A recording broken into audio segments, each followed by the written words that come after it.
Now broadcasting live from the studios of ESPN Radio Winchester, it's time for the Afternoon Handoff. Hosted by the voice of Franklin County, Johnny Hand. Local stories, real conversations, Southern Middle Tennessee sports, straight from the source. This is the Afternoon Handoff.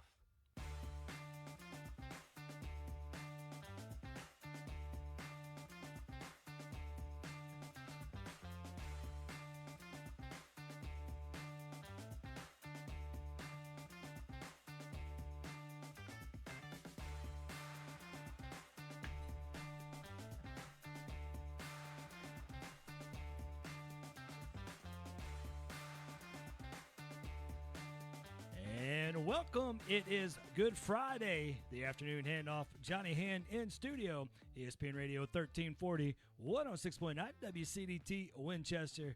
I want to invite you to head over to that ESPN Radio Winchester Facebook page. Check us out. Our friends over at Hall Furniture Superstore sponsoring that live stream. And in studio with me today, I've got Josh Smith. Welcome. Thank you. Yeah, it's so excited to have you here with me. You look a little nervous. Just a tad bit. Well, I got to tell you, right off the bat, I'm a little disappointed. Really? You drove over here. I thought you would run. How far do you live from the station? 1.4 miles. Well, I knew you would know exactly. That's 1 point. That your cool down lap is longer than 1.4 miles. That's about a mile and a half. See, that's closer. So Josh Smith, for those of you that Josh Smith, easy for me to say that for those of you that don't know, a member of the cross country team, member of the Franklin County Rebel Pride Marching Band, somebody bragging on you earlier today, a member of the Franklin County Youth Coalition, a member of the track team, like I said, and the member of the cross country team. You actually, and Jada was my daughter, which you run with Jada, was in studio yesterday, was bragging on you. You are a member of the inaugural, you have signed to run at Motlow, their very first ever cross-country team. Yes, sir. Congratulations. Thank you. So cross-country, what does cross-country in college look like? I don't know what it looks like in high school because you guys do that amazing takeoff and then we don't see you as you're in the woods for about 20 minutes and then come out. Where does Motlow plan to run and what are you most excited about? I'm really excited about developing at Motlow for a few years because the level I'm at right now isn't quite the level I want to be. Right. To go perform at a D1 level. Right. So to be able to go to Motlow, develop and train with people that are the same ability as me would be really great. So that's the end goal because Motlow is a two-year university. Mm-hmm. Who do you have your eye on in a couple of years? Places like maybe MTSU or Tennessee Tech. Really? Well, you can do that. Yep. Is that so? What is the? Because I know I'm learning all this stuff, as you know, the D1 and those kind of things. What are the time differences? How close are you? Are you top tier in the community college world and right there at it on D1? I would be JUCO D1. My time is about around there, but I'm not quite D1. I would have to drop off a little bit of time. So what does cross country look like at the college level? What does your schedule look like? What are you anticipating? How does that training look different? They're gonna start up training probably around June, so right at it. I'm really excited for it. Right. Where will you guys be running? Well, I don't know as of now. Right. They haven't wherever they tell you, right? Yeah, wherever they tell me. Probably at Motlow. Right. How many miles? And I'm supposed to know this, and I'm a cross country dad, and I'm embarrassed to admit I don't. How many miles is there a difference in the distance for the college level than there is the high school level? So since it's a new program for them, they're just starting it up. Right. Usually for college, it's about a 10K, not 10K. It's a 10K, but they might do a 5K. Right. But they're not sure yet. Which the high school is closer to the 5K. Yes. So basically, when you get to the college level, you're running twice as far. Yeah, a lot of colleges do that, but I don't know if they're going to do that or not. Right. Interesting. So how does somebody? Because I ask Jada this all the time. How does somebody come to love running that far and that long? like speaking from experience, it's really not fun running. Right. It's just So you're not trying to convince me to join the cult. You're not smiling and laughing all the way through. it's just fun to see the progress and getting Right. better. Well, let me ask you, because I mean, you are signing to run. You're going to be on at the college level. That's amazing. Congratulations, you've earned it. I hear a lot of great things about that. I've got to witness you do these things. But how far have you come from, say, your freshman year to your senior year? Because everybody knows their PR. I've learned that you trackies and you cross country people are a little bit fanatical about your PR times. So I didn't actually start running until about my 7th grade year. Right. I wasn't in track or anything. My dad actually got me to start conditioning through Right. for baseball, and then he got me running, and then I started enjoying it. I started running. I joined track my 8th grade year. Right. I was a sprinter for 8th grade and freshman year. Then I joined distance, and distance changed me forever. That's like those are night and day. Y'all don't, the sprinters and the long distance runners don't even make eye contact a lot of times. No, I tease. I love that my girls do track and do cross country because people don't realize that camaraderie. It's so fun to go to a meet because you have so many different body types and so many different disciplines. But man, that's some of the closest friendships that I see, and I do all the sports, and so to witness that. So you don't do baseball at all anymore? No. I might play it for fun here and then, but just walking around. Well, I've got to ask you. So you're heading off to Motlow, going to run for a couple of years, head on to the next level. What's the game plan? What are you wanting to study? You're going to be in college. You got to go to class too. I'm planning to going into business management. Really? What's the long-term goal? Long term, You're going to come back home, right? yes, of course. I'm gonna try to find me a nice job, probably Right. somewhere. Continue my running career. Right. Do you see maybe coaching in the future? Or? I've been thinking about it. Coaching seems like a really Right. fun idea because I really love this sport, Right. and it's just I wouldn't mind it. Well, so if you're going to coach, part of the toughest part about coaching is motivating people to actually try it. So if someone were to say, man, that's crazy, they run that far, and they run that far on purpose, that somebody's me, by the way. But if somebody would say that, what would you say to them? What is it about running specifically those longer distance that appeals to you? Why should I want to get up and lace on my Asics or my Hokas? If you want to get better, Right. quitting won't get you better. Right. Well, now I laugh because the girls, when you train, the girls kind of they get caught running to Starbucks and that kind of stuff. But the boys, y'all seem to take it a little bit more serious. Y'all don't do any Starbucks runs, right? Before I, not it. Well, did I get you in trouble? There was one time we went to Food City. I got you. I trapped you on that one, so I apologize. I owe you one on that. Well, let me ask you, because I know the most exciting thing about Jada getting her driver's license was that I didn't have to get up for those early morning cross-country practices anymore. It felt like I got out of jail just being able to get that extra hour of sleep. Do you do the early morning runs with Coach Jason? Are you the after-school guy? I'm an after-school guy. You don't like the 6 a.m.? I've never been a morning person. So even now, like you've been on break this week, you're not the guy that gets up in the morning and likes to run? No, I go in like the heat of the day. Really? Oh, why? Training in the heat also, I think it improves me personally. Right. And is that so? I guess you know what your PR is. What's your PR? I got to ask you. And for track in the 800, it's 2 minutes and 5 seconds. So I assume with you being at 2:05, the goal was 1:59. Yes. It's not like 1:54 and that stuff, just to get below the 2 minutes. Mm-hmm. But here's the thing, and I find that interesting because for a long distance runner, the 800 is really almost like a sprint. Yeah, it's not too far. Which is weird for somebody to say 2 laps around the track is not too far. How do you prepare for that? Because I know that, and I've seen it in watching the girls and being around the track doing those things. I think the hardest thing probably in your sport is pacing. And it's easy, and I laugh because I've seen my daughters. You get on the treadmill and you set it for this amount, and you got it down.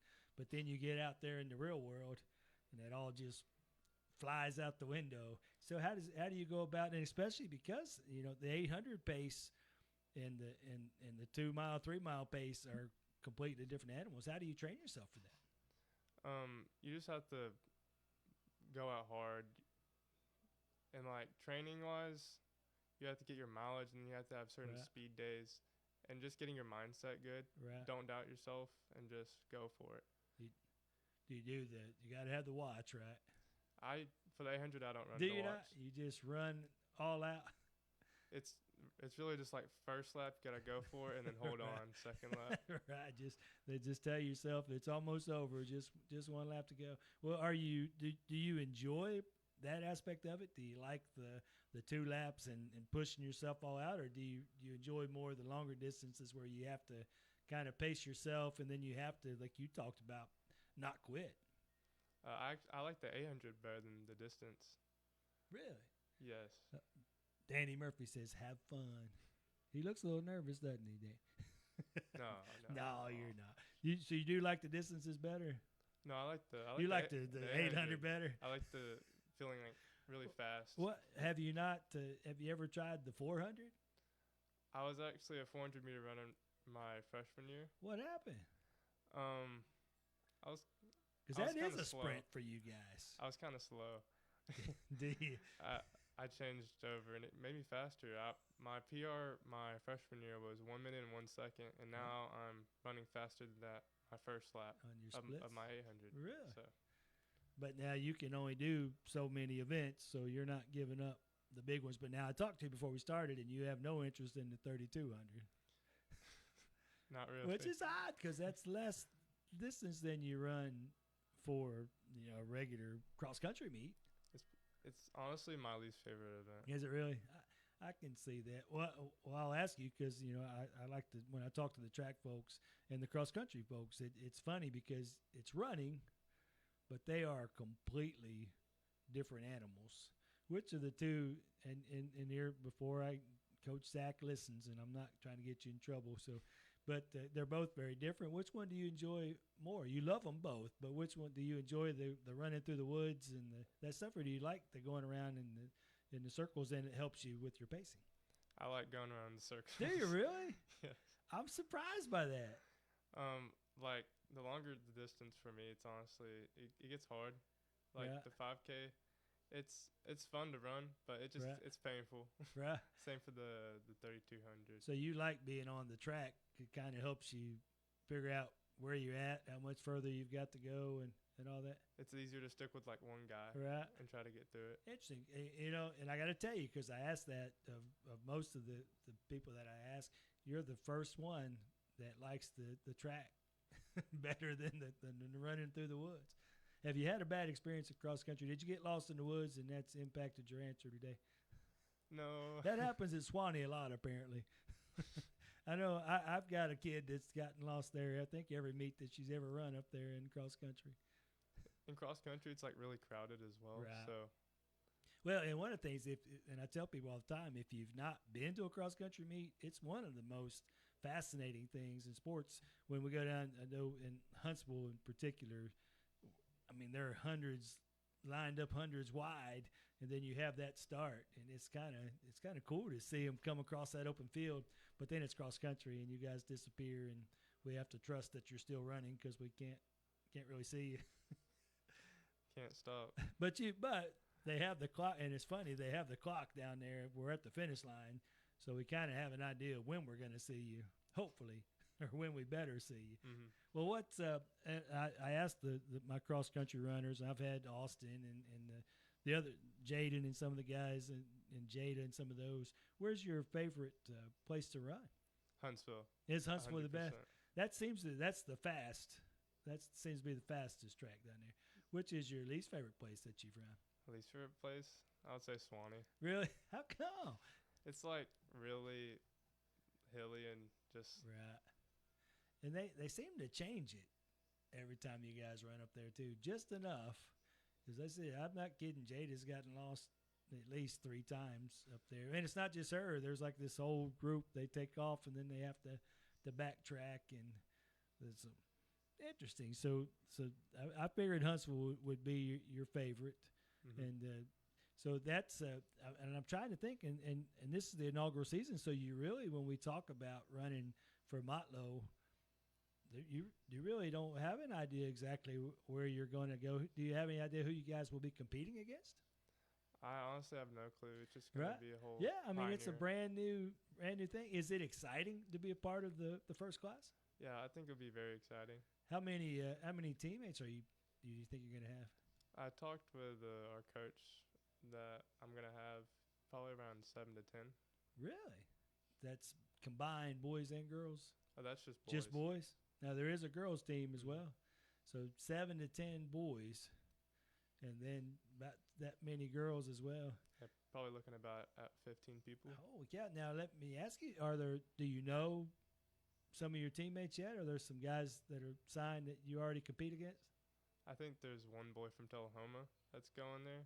I was kind of rivals with last season, so. How do you feel about that?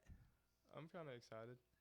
It'd be fun to be on the same team, and but I mean, I guess because we try not to say Tullahoma here in the studio too often, but I guess when you get to the college level, your own teammates, you still have that. I guess it turns into more of a friendly rivalry.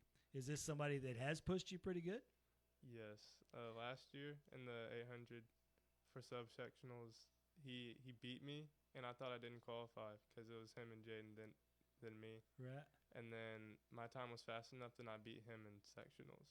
So so both of you have a little bragging rights to hang your hat on. So that's going to be exciting to have somebody local there too, because it'll be and you'll look back on this here in about a year, and that's probably going to be your running buddy.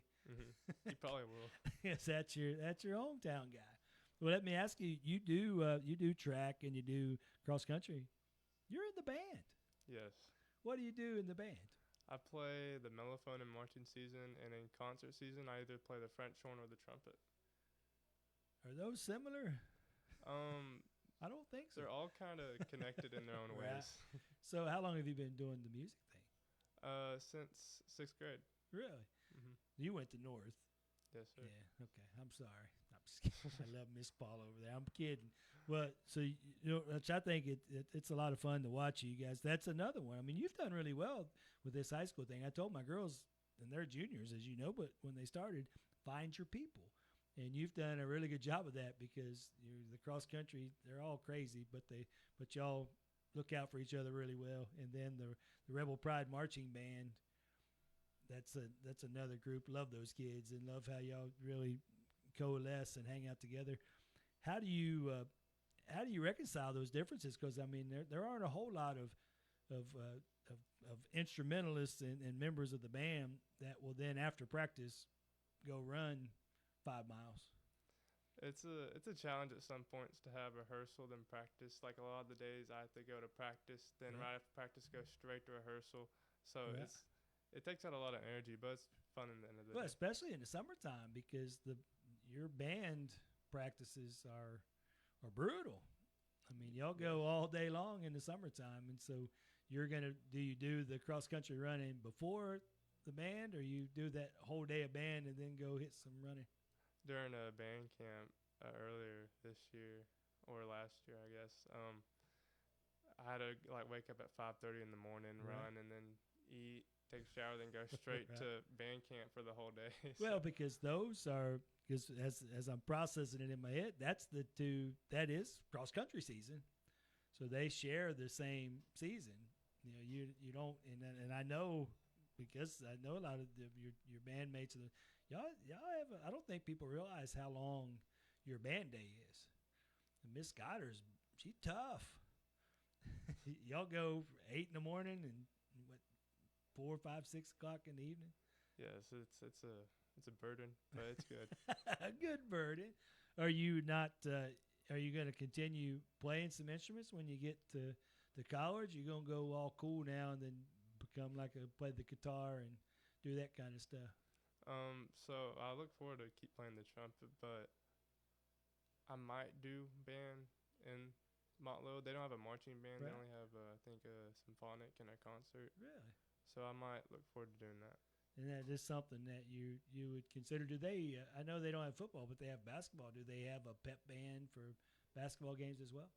I don't think I know, but probably not. Right. I don't think so either. There's you an opportunity to start something. If you're going to be part of an inaugural cross-country team, you might as well be part of an inaugural pep band too, and just go in there and make your mark.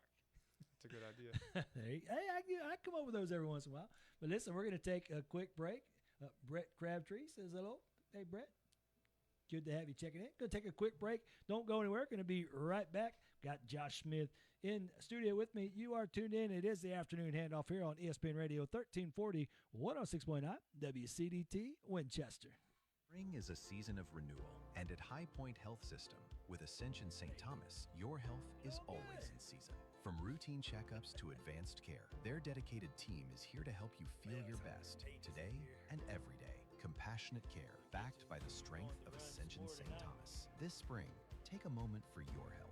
Learn more or find a provider at highpointhealthsystem.com. High Point Health System with Ascension St. Thomas. Caring for you for every season of life. Winchester. When our local athletes give it their all, Domino's is here to refuel the team. Swing by Domino's on South College and build your own pizza with any toppings for just $9.99 each. After the game, feed the whole squad. Grab a medium 2-topping Parmesan stuffed crust pizza, bread bites, and dips for $17.99. Or go big with 2 large pizzas and bread bites for $24.99. Quick combos, cold drinks, and deals starting at $5.99. At 668 South College Street, Domino's is proud to support our local athletes on and off the field.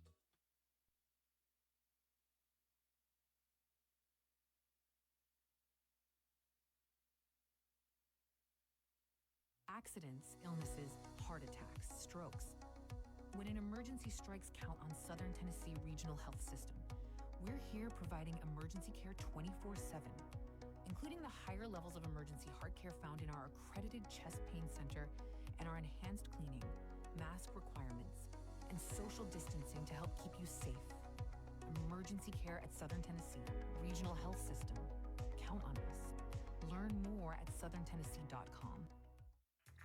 When life hits you hard, you need someone who will stand up and fight back for you. Andy Davis, attorney at law, serves Southern Middle Tennessee in personal injury, criminal defense, family law, bankruptcy, and more. Call today to set up your free consultation, where you'll get clear answers, honest guidance, and a plan built around your needs. Online at southerninjurylaw.com. This is an advertisement. Andy Davis, attorney at law, responsible for content. No representation is made that the quality of legal services is greater than that of other lawyers. Poultry Electric and Pro Hardware, LLC, located on 1991 Chart Springs Road in Winchester, is the place to go for all your electrical, hardware, and outdoor needs. They are open Monday through Friday from 7 a.m. until 5 p.m. and Saturday from 8 a.m. until 5 p.m. Do you know what you're looking for and want to know if the store has it? You can contact them at 931-967-7351 to get in touch with someone that can help. That's over on Chart Springs Road in Winchester at Poultry Electric and Pro Hardware, LLC. Franklin County's home for the Atlanta Braves.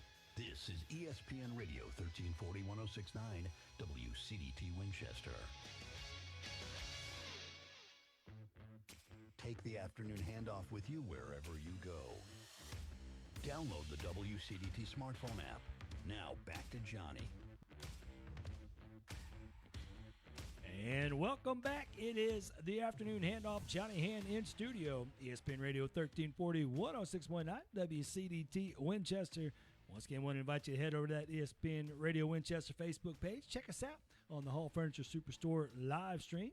I've got the Franklin County High School senior Josh Smith in studio. Thank you again, Josh, for hanging out with me today. What better way to spend spring break, right? Yes, sir. You can either come talk to me or you can go run a bunch of miles.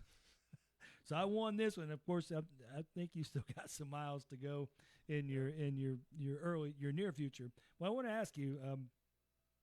Somebody had mentioned earlier when they heard you were coming on. You're also a member of the Franklin County Youth Coalition. Yes, sir. What's that all about? What do you guys do?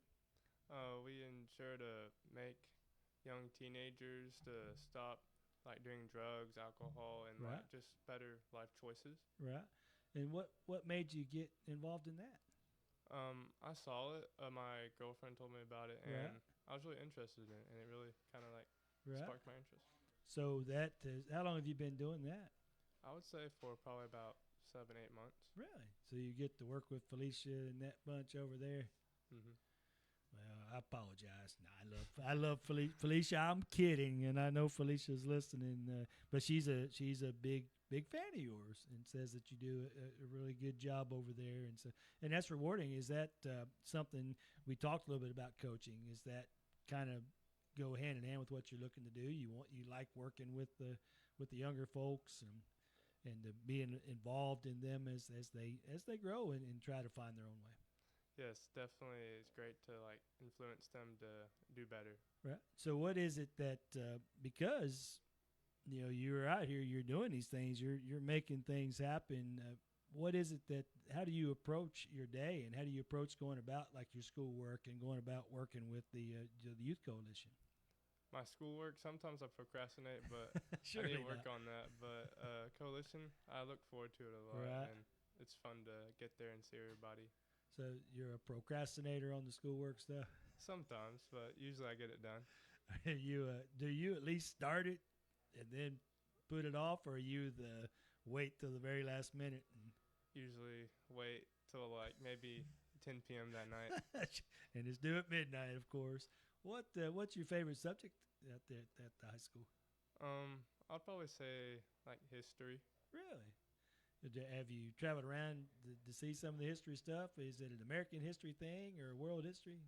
I haven't traveled or nothing, but I'm really good with like memorization Really? and stuff like that. So what's your favorite era? We're about to have our 250th birthday. Are you an American history guy? I like me some American history. Really?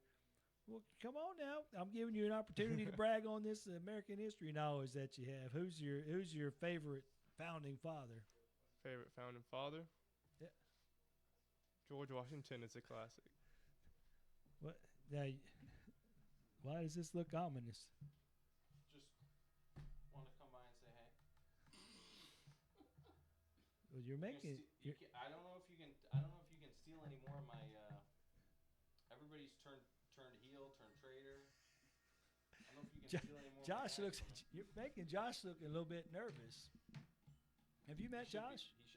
I think I've interviewed him like 2 or 3 times. He's having a much better interview experience today. Probably. Listen, stay away from my guy, okay? No, when you get done, the only one left, I think, is Sally. Well, Josh doesn't care. Josh went to North. We had this conversation. And I'll ask you, and Joe has come in, and one of the things we talk about is the combining of the middle schools and those kind of things. You went to North. You're a senior in high school now. Have you had any issues of North-South, or they're just guys? North is always going to be better than the South, in my opinion. That was, For me. well, now, some of the guys that push you, some of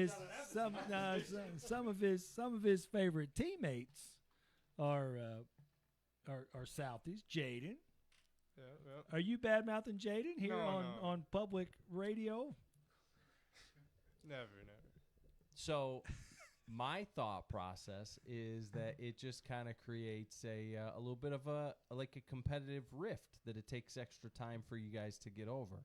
Or is it just one of those things where you're kind of like rival brothers? Once you meet up at the high school, you've been competing against these guys for a long time. You have a mutual respect. But how would you describe the relationship between the two schools once you get to the high school level? How would you describe it? The rivalry between North and South? Yeah, like the other athletes or the other students. Do you feel attacked, Josh? I don't feel attacked. I don't think there's like too much of a rivalry, but yeah, I just always think that North is better than South. It's just a fun rivalry. But I want you to realize something, Joe, because we've been talking, and he's on the inaugural cross country team. I know. At Mono, which is amazing. But what you probably didn't hear, one of the guys that is signed on this inaugural team as well is his biggest rival at Tullahoma. Really? And they're going to be running against. They're going to be on the same team now. Yeah. Well, Tullahoma. So I gotta be careful with my opinions on that because like North and South, same county, we've got respect for those guys and these guys and all the things. Tullahoma, I don't have nothing nice to say about anybody from Tullahoma. Well, now, and here's the thing too, Joe. He's a cross country guy, and he's a track guy. Yeah. The other factor you got to add in, we get Huntland's people for cross country and for track as well. So yeah. Well, as far as cross country and track, and you may have already asked him this question, Johnny, so excuse me if I'm asking you another question that you've already had. But on your opinions, cross country versus track, do you like one more than the other? Track is 100% better. Really? I did ask him that, and I was surprised because he is the first person distance runner. You know, that's a lot of your sprinters and stuff hate because Coach Jason, and you may not know this, I know because my daughter was one of them. Yeah. Coach Jason Woodall has a reputation. Every year he takes a 9th grade sprinter and tells them, run cross country. You'll love it. It'll be good for you. It'll get you in great shape. And then they hate him by the end of their sophomore year. Jenna was one of those people. She's learned to love him again. But I tell you that to tell you because most of the time what happens is the cross-country kids love cross-country more than they do the track because in the track you run around in the circle. In the same spot. But that's what he loves. He loves the running around in circles. It helps him with his pace. Look, you see that? Look. I don't like if running is involved. If I start running in any direction, you better try and catch me because I'm running from something. Well, there's no reason that I should be running. Well, I got to tell you, and he doesn't know that I know this, but Jada was bragging on him yesterday. I've already told you that once, so you'll get a kick out of this. The big thing now, and you and I don't, the kids now, they have promposals. I know it.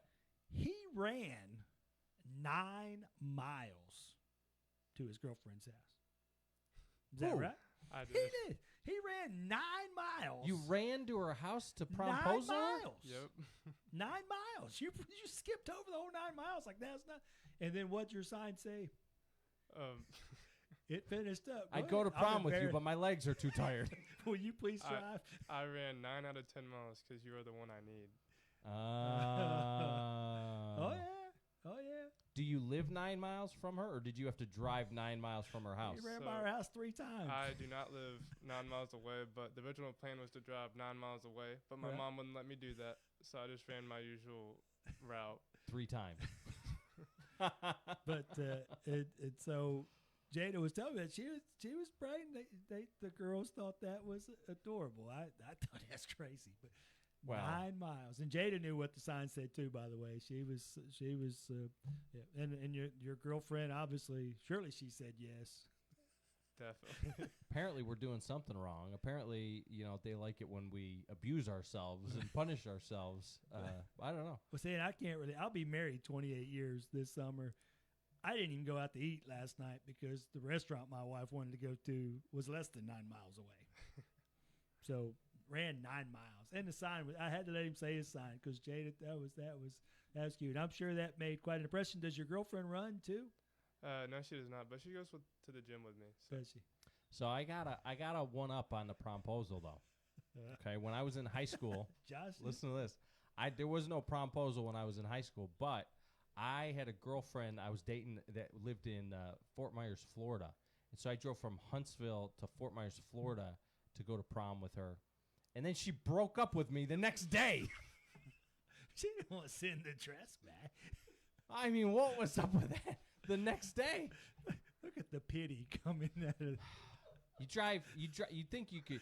Poor guy drives 12 hours to be there for 12 hours and then drives 12 hours back. I was in the car for 24 hours to be there for 12, and she broke up with me. Probably before you even got back to Huntsville. She probably expected me to run there. It was before I got back to Huntsville. She broke up with me before I got back. Danny, don't listen to Joe. Apparently I wasn't tall enough. I don't know. It's too short. All right, I'll let you guys get back to your interview. Thanks for stopping by, I think. I always love crashing the show. That's Josh. I don't. Josh looks like he's gonna have some PTSD from this. So there you go. I don't know what that story was supposed to motivate you. It was supposed to make you feel bad. But he was impressed, and I wanted to pass it on because that was one of the things that Jada told me. She said you got to ask him about the promposal. How did you come up with that? It was me and a few buddies. We were talking about it. We came down with a decision. Right. And that run, I'm telling you, was the worst run. Like one of the worst runs I've ever ran. It was horrendous. Surely she didn't hug your sweaty self after 9 miles. She didn't. She wanted me to keep a few steps away. She said yes from a distance. That's pretty cool. Is she going to be going to school out there at Milo as well? She will for 1 or 2 years. Right. What's her long-term game plan? I can't remember the name of it. I always forget the name of it, but it's like Is it in the medical field? Yes. I know. I understand. I've learned some stuff over the years from that. I think one time one of the girls was going to be a pediatric oncologist, and then there's all kinds of this stuff. I don't know. I just hold on and enjoy the ride.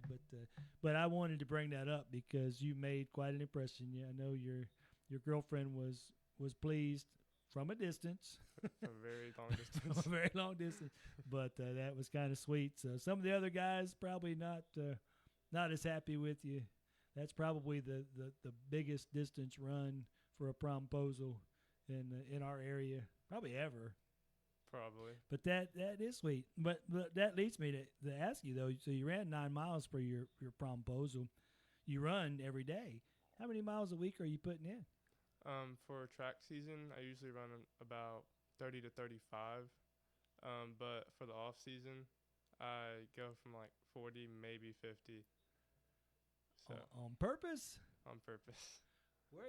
Where does somebody go to run that many miles in a week? I run the same route Do you every really? day. What does your route look like? So I start from my house. I go all the way to like the bass club and the swimplex, Right. run around there, come back, I do it again, and then that's just about. How many? all. What's one lap? How many miles is that? That's about 6 miles. 6 miles is one lap from your house around the bass club and you do that at least once a day. Yep. I usually have 1 day off though in the week. So What day off do you take? Sunday off? it's usually Wednesday or Sunday. Just one or the other. That's Usually. but you know it struck me that you said the off season, and the off season was more than there. Is that you got to save some energy during the regular season? The regular season, yeah, since we're racing so much and Right. trying to build more speed, the off season's more endurance. Which of those, and Joe asked you, between the track and the cross country, which one of those is more challenging to you, training wise and preparation? I would say the off season, like I've only hit one 50-mile week ever, and that was like my greatest like achievement ever. What kind of shoes does somebody wear to run 50 miles in a week? They're in the dumpster right now, so You go through quite a few pairs of shoes. Who runs with you? Do you run most of that by yourself? in the off season I run by myself, but I have to give a shout out to Jaden because during the regular season we usually run with each other. And he went to South. Joe left, but Jaden went to South. And I knew that you did. That's why I brought that up. And for the record, you know I'm the football announcer for North and South. So I grew up in Delaware. So I'm married to a Trojan lady, but it's all good. But I love that, and I was laughing because you kind of looked like you weren't quite sure where that was going. He only did that because he and I disagree. Yeah. So I'm not. I don't like the combining thing. He's all about combining in every sport, and so he tries to get you on his side. I don't think he succeeded. You didn't look like you were ready to have a truce and come together No during chance. the 7th and 8th grade. But to his credit, it was really funny because we broadcast the girls at North and South played each other like 5 times in a 3-week period. They were all like CTC championships and then the regionals and others. And we broadcast those games, and he got a chance to see that healthy rivalry. You know, you can still like each other and want to kicked her teeth in, for lack of a better word. Not literally, but anyway, we're going to take a quick break. Don't go anywhere. I'm not going to let Joe come in here and corner skim. Got just a few more things I want to talk to you about before we wrap up this hour number 1. Don't go anywhere. You are listening to the Afternoon Handoff here on ESPN Radio 1340 106.9 WCDT Winchester. Alcohol is common in our culture, but when it becomes misuse or dependence, the impact can affect families, careers, health, and safety. If drinking is causing strain in your life or someone you love, help is available. The Franklin County Prevention Coalition connects you to prevention education, recovery support, and local resources. Stronger together, stronger without it. Learn more at fcpctn.org. Funded under a grant contract with the Tennessee Department of Mental Health and Substance Abuse Services. Spring is a time for fresh starts, and that includes your heart health. At Southern Tennessee Cardiology, compassionate expert care is always close to home. Whether you're managing a condition or just staying ahead of your health, their team is here for you every step of the way. This spring, take care of what matters most. Visit Southern Tennessee Cardiology at 2210 Cowan Highway in Winchester, or learn more at southtncardio.com. Southern Tennessee Cardiology, caring for your heart, season after season. At ESPN Radio Winchester, our partners use aligned marketing. Radio, billboards, sports, even digital, all working together to build familiarity faster and more efficiently. Less noise, less competition, less waste. A lot of places sell ads, play commercials, and move on. But that's not marketing. We help businesses build a strategy with consistent messaging and creative that's actually remembered. Ads come and go. Marketing compounds. That's the difference between buying spots and building a brand with ESPN Radio 1340 1069 WCDT Winchester. It's time for a local news break from the 931 Go News Center. The Franklin County Rebelettes continue to showcase both their offensive firepower and areas for growth after splitting their latest district contests. Franklin County rallied for a dramatic 15-13 victory over Cannon County before falling 11-3 to Marshall County the following day. The Rebelettes lineup proved once again it can compete with anyone, but early defensive miscues and slow starts proved costly against the Tigerettes, who scored 7 runs in the first 2 innings. Head coach Kelly Kennedy pointed to those early mistakes as the difference. Despite the setback, Franklin County remains a dangerous team at the plate, with standout hitters including Montgomery, Marshall, Carter, and Hardison leading the charge. The Rebelettes now stand at 9-10 overall and 3-2 in district play. Meanwhile, the Franklin County Rebels secured their 10th win of the season Tuesday night with a dramatic 2-1 walk-off victory over Giles County in 8 innings. After surrendering the tying run in the 7th, the Rebels regrouped in extras to claim the district win. Leighton Jones sparked the offense with a 2-out triple in the 5th and scored on an RBI single from Aiden Hoddesy. Avery Jackson delivered 6 shutout innings with 7 strikeouts, while Cameron Denton earned the win in relief. Franklin County improves to 10-7 overall and 3-1 in district play and will travel to Smyrna tonight for a 6 p.m. first pitch. In local news, construction along Bible Crossing in Winchester is approaching the western intersection with Myers Road. City officials advise motorists to expect delays due to the increased activity and flagging operations, and non-local drivers are encouraged to avoid the area when possible. Additionally, the City of Tullahoma has opened its search for a new city administrator following the resignation of Jason Quick. Interim Administrator Jeff Dameron will continue serving while the board seeks qualified applicants for the position. For more local news and sports updates, visit 931go.com. Stay informed and stay connected to your community with ESPN Radio Winchester. Mornings start here with the starting lineup. Weekdays from 7 to 9 on ESPN Radio 1340 1069 WCDT Winchester. From the sidelines to the square, this is the Afternoon Handoff with Johnny Hand.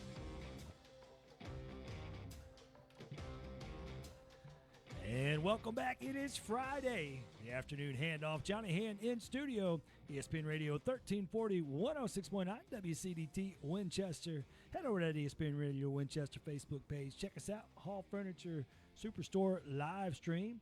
Got the shell-shocked Josh Smith. Joe made us both a little bit nervous there on that last segment. Just a little bit. And, you know, see, he said his piece and then he left. I think he might have even spun out on the way out of here. But got to ask you, and again, thank you for coming. I know it's Friday. It's your spring break. I appreciate you spending some time with me. Wanted to say congratulations. I was excited to see you on there. I tell people all the time. I've had Huntland football. I've had Franklin County football on, the basketball teams from Huntland and Franklin County. A lot of folks don't realize, and I have a feeling that you know this. This season, right now, we have more athletes in college running track or cross country than we have any other sport in the county. The track program is definitely, like, I think one of the best sports programs that we have, and I just like seeing like everybody do like so good, like, you know, Right. like you got Jaden, Brandon, you know, I got all these great athletes. Right. Did you do those guys push you pretty well? I know it's like Brandon. A lot of folks don't realize, because you run all the time, and a lot of, people may not realize that, but folks don't know that this kid's out there. I mean, like every Wednesday, he just shows up and starts high jumping in the off season. He is definitely like Right. one of the top guys. He's put in the work, and you can tell. He does. And then Jaden has been a lot of fun. Now, were you part of this new school record relay team? Yes, sir. I knew the answer to that, but I knew you would say that. So it's the 4x8. 4x8 relay. So 4 guys running 2 laps each. Who's on that team with you? I know Jaden is. So you have Jaden, me, you have Austin, and then you have Alex. So even Austin can run 2 laps. I give him a hard time. I go church with Austin, so I'm just teasing. He's run a lot faster since he's got a haircut, and I can appreciate that. But so I'll ask you that, first of all, school record. That's pretty awesome. How badly did you beat it? Did you guys get it pretty good? I think we beat it by about 15 seconds. That's what I was thinking. So it should stand at least until maybe tomorrow when you guys beat it again. Do you enjoy the running individually, or do you enjoy the relay? And they're both different. I would imagine you like both of them. How is it to run the relay though? Running the relay it's an experience, Right. Especially getting the record. It feels really good, but running by yourself, and like if you get like a really good PR, Right. That's one of the best feelings in my opinion. But we were just touching on it just briefly, but the track team has been phenomenal for the last more than a couple, the last few years. The track team has done some amazing things. So to have a record, I mean, that's quite an accomplishment, because we've had a lot of really good athletes that come through. And I was teasing Brandon, the guy that had the high jump record, it was set in the early 70s. Really? And that record stood for, I don't know what happened. That guy got up and had a great Saturday. It's like 1971. I mean, it stood for that many years. That's a while. And so these running events have been a little bit different. I know that record, I think the Holman twins had it. They're the ones that you guys beat. Maybe they had the 4x200. They didn't do the 800 stuff. So these records, these running events, that's been one of the real big specialties for Franklin County the last few years. We've had a lot of speed and a lot of so the distance running thing is kind of new. We've had some good people, but we've been known a lot for our speed, the high jump, the long jump, and some of the hurdlers. We've had, I know Gracie Morse had she was a state champion hurdler just a few years ago. Mm-hmm. And so there's a lot of success in there. Is that something that really pushes you and motivates you to strive a little bit harder? Yes, 100%. Seeing everybody do so good. Right. And also seeing like Jaden, I Right. try to strive and Right. get better.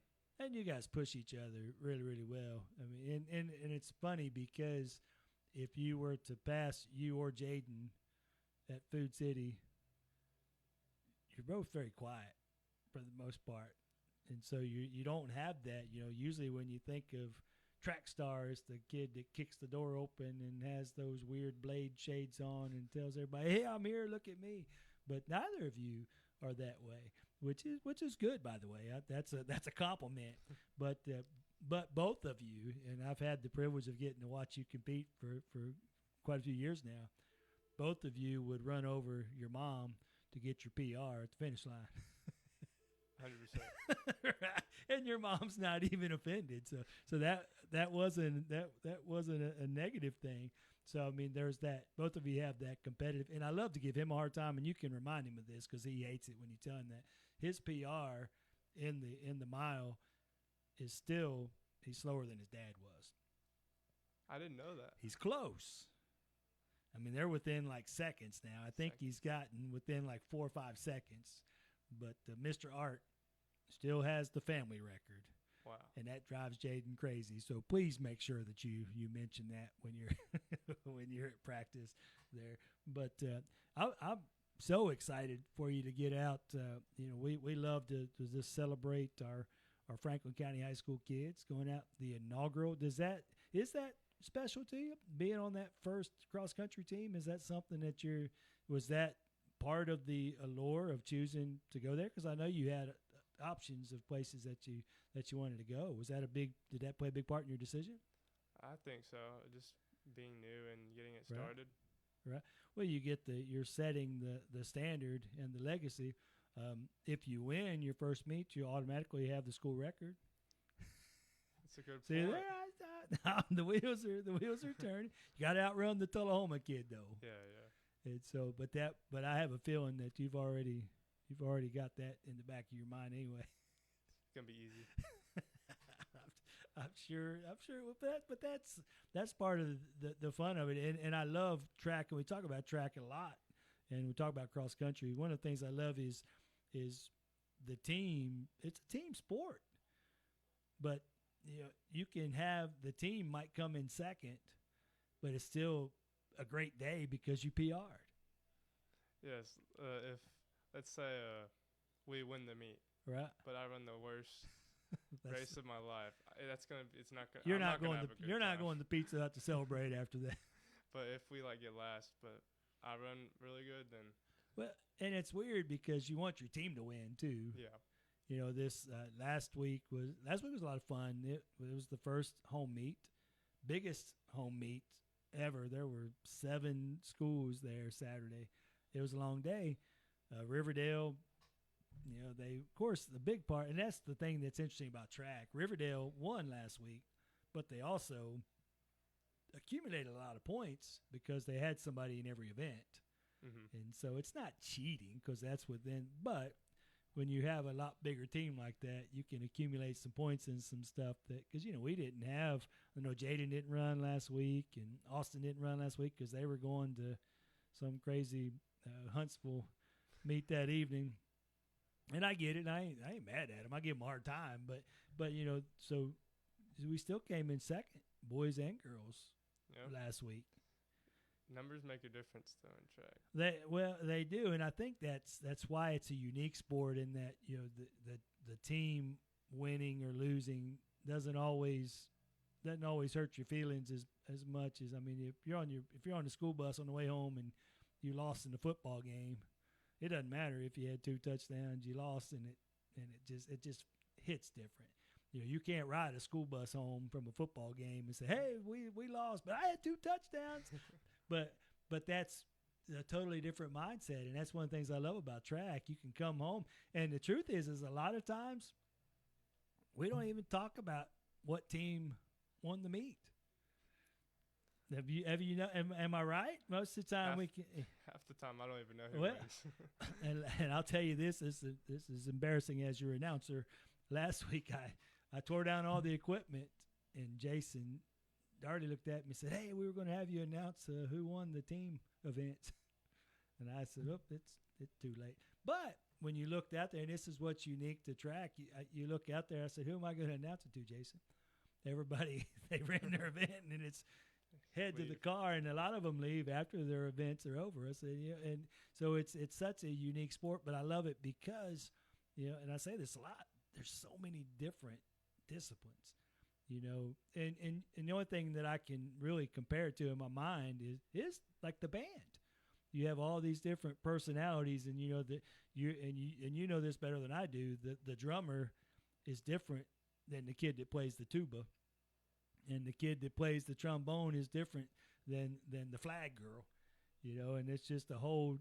But they come together, and it works, And I'm a big band guy. I used to this will be my 20th season in the football announcer's booth coming up, and the first couple I would get those ugly text messages, but you guys say the band stuff, say the band. So I'm a music minister. I love music, but I love to watch those. I've been trying to get in Miss Schuyler's ear a little bit because y'all did some Elvis, not this season, but last season, and trying to get her to bring back some of the classic. What was your favorite of the marching band seasons? You've had 4 of them. Which was your favorite year? My favorite year? It was my sophomore year, 100%. What was the music that year? Is that the year I couldn't pronounce the guy right? The Burt Bacchanal, or? If I'm being 100% honest with you, I don't remember what we did, but I just remember it was fun. You just like the formations and those kind of things. Oh, that's awesome. It's it's fun to watch, and you folks like you are easy to root for because you do so many different things, and you're supposed to. These are the times when you learn about what you enjoy and what you like, and so it's been fun to watch you just kind of find your people and find your way. And so again, congratulations. It's you're going to be when you're 100 years old like me, you're going to be able to tell people that you ran cross country in college.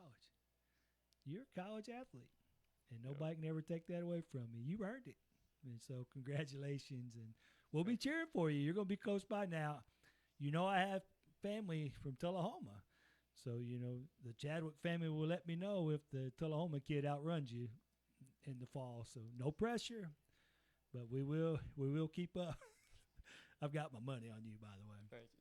But congratulations, and thank you so much for taking your Friday and stopping by to speak with me. It's good to see you do your thing, and we'll be rooting for you. We'll be rooting for you tomorrow. You aren't done yet. You still got track. You've still got track meets, sectionals, sub-state. What's the goal this year? To get under 2 minutes in the 800. And how will that do? Will that get you to state? That might get me to state. There's still some competition. Right. All right. We're going to outrun them all, right? Come on, Jaden. We know you're listening. Help push us a little bit here. But good luck to you. And again, thank you so much for coming and hang out with me today. I appreciate you. Thank you for having me. Yeah, absolutely. So you've been tuned in. Don't go anywhere. We're going to be back for hour number 2. Josh Smith has been sitting in with me, wishing him very well. College athlete. That sounds good, doesn't it? College athlete, going to be running cross country the inaugural season at Motlow. Class of 26. Very proud of him. So don't go anywhere. Going to be right back. It is the Afternoon Handoff here on ESPN Radio 1340, 106.9 WCDT Winchester.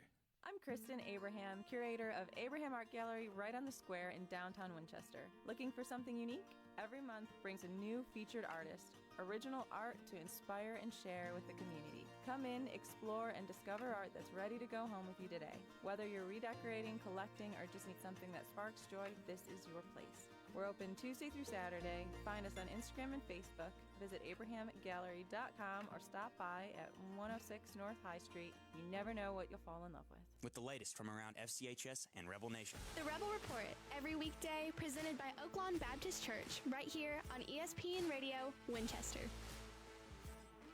Welcome back to your Rebel Report, where we ended the week with some big wins from many of our Franklin County teams and athletes. It was a great week to be a Rebel, and we'll start with the Franklin County boys soccer team. The Rebels picked up 2 big district wins this week over Columbia and Warren County. A solid week for the soccer team as they now head into some rest over spring break. They'll be back in action after the break when they host Lincoln County and look to continue their district win streak. The Rebelette softball team also had a strong week, picking up 2 conference wins over Lawrence County and Giles County. Spring break won't be slowing them down, though.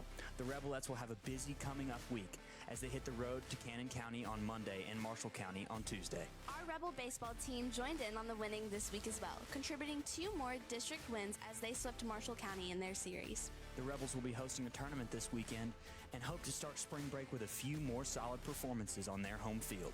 In track and field news, our track team finished second this past weekend at Riverdale with several top finishes. We especially want to recognize Brandon Walker for setting a new school record in the high jump with an incredible jump of 6 feet 6 inches. We also want to congratulate the 4x4 relay team of Jaden Smith, Joshua Smith, Austin Heath, and Alex Demencio for setting a new school record with a time of 8 minutes and 39 seconds. Congratulations. You're listening to ESPN Radio 1340 AM WCDT and 106.9 FM W295 AV Winchester. County's home for Tennessee Titans football. This is ESPN Radio 1340-1069, WCDT Winchester.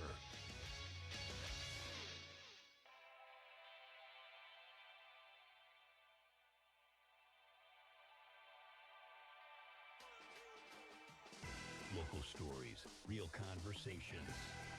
Southern Middle Tennessee sports, straight from the source. Hosted by the voice of Franklin County, Johnny Hand. Live from the studios of ESPN Radio Winchester, this is the Afternoon Handoff.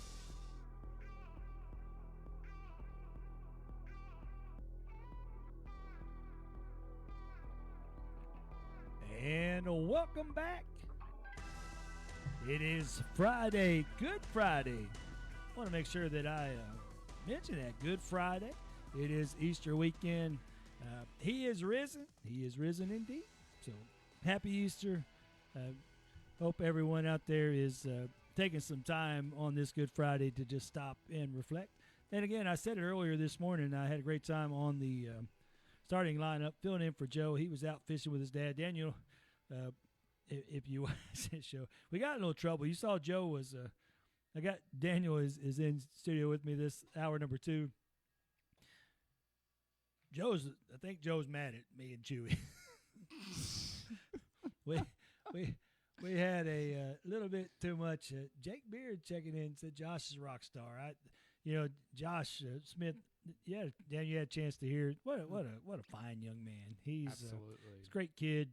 Great kid. He's taller than me, and he's a young man, but just very proud of him. And it's a lot of fun. One of them, really the absolute best part of my job is when I get to talk to these Franklin County high school athletes. Huntington High School, I've enjoyed talking with their young men and women as well. But the kids from our county, we have, for all the negative stuff that floats around out there, it is we have some just amazing young men and women, and we're in good hands.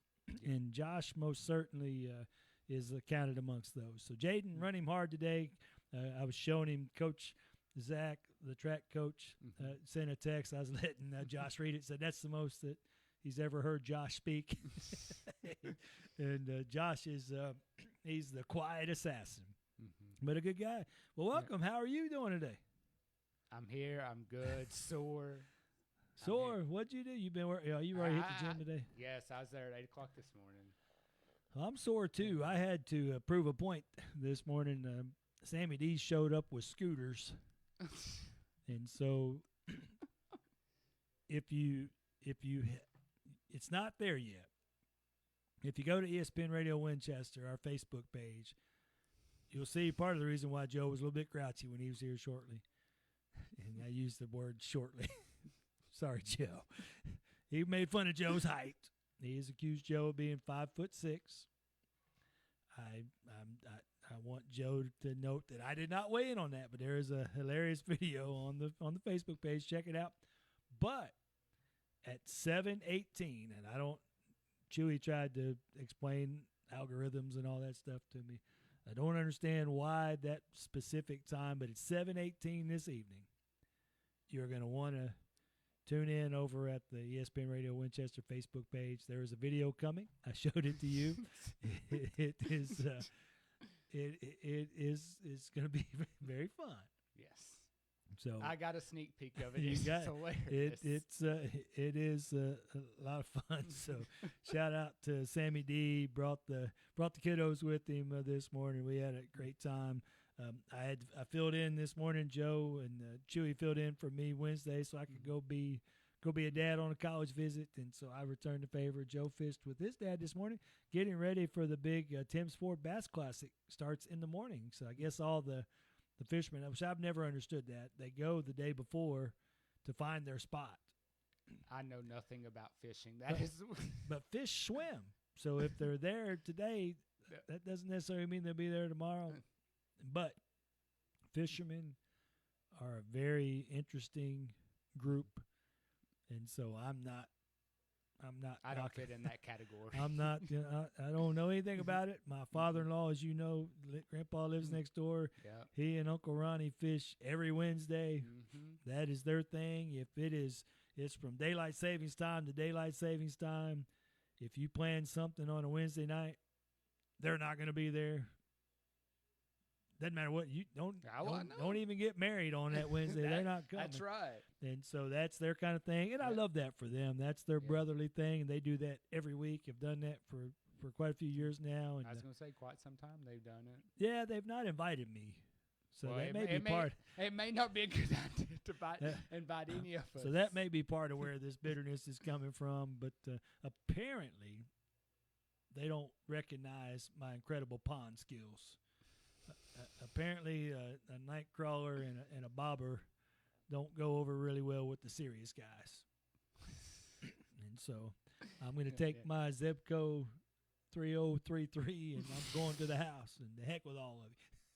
But seriously, it was cool. Joe got a chance to fish with the big dog this morning, practicing for the real thing tomorrow. I'm happy for them, and I know they'll do great. So yeah, they probably won't, but good luck to them anyway. We don't want them to do too good. Could you imagine a Monday morning starting lineup? Joe Abraham is the winner of the Tim's Ford Bass Classic. We wouldn't be able to tolerate him. I mean, we'd have to cut the show off at 7:05. Yeah, that'd be way too much. So, but we want Joe. We hope you finish in the middle of the pack. Hope you win enough. They paid down to 125th place. Oh wow! And so we hope you come in at 125th and get your boat entry fee back. But a Tim's Ford Bass Classic champion Joe Abraham is not a guy we want to talk to on Monday morning, especially after this video hits today at 7:18 p.m. Yeah, tune in for that. Shout out again to Sammy D and the kiddos. It was a lot of fun this morning. So I have to remind myself sometimes, which I did. I spent the whole first hour talking to Josh Smith, great athlete, a great kid. I have to remind myself sometimes that we are on ESPN, and I don't always talk enough sports. It's Final Four weekend. Now, I ask you to sit in with me and talk a little bit of basketball, and this is going to be easier for you because there's no bias. Because Florida's done. Yeah, we're done. There's no, but now in all fairness, I will say, like I told you, that last shot on the Duke game. Oh, we'll be talking about that for years. What a shot! Right. I mean, heartbreaking loss for Duke. I mean, well, and what people, and I was talking about this a little bit this morning. They were down by 19 points. Yeah. It wasn't like it was a 2-point game and they were going back and forth. Largest comeback for UConn, or I think for any school in a NCAA tournament, March Madness. And every year, one of the highlights of March Madness is when it's finally over, and then CBS does that montage of all the highlights. Oh yeah. Of the tournament. Well, that one's definitely going to be on there. Every year when March Madness starts, at some point you're going to see the old Christian Laettner shot. Yep. Which that's been forever. 30 years ago, I guess now, or longer. And so this is going to be right up there with that. And then it's cool because it adds a little bit to the story. He's a freshman. Mr. Indiana basketball. They're the Final Four tomorrow, Indianapolis. So he's literally got all these family and friends that are coming. He's going back home. Oh yeah. And what a shot! I know. When I saw that, I was like, whoa. Well, that's one of those shots as a coach. You're like, no. Yeah. And then it's like you see Dan Hurley just and he's like, and then once it goes in, it's like, whew. I mean, great shot. That one will live in history. So I'll ask you, they're the first game. So you've got UConn.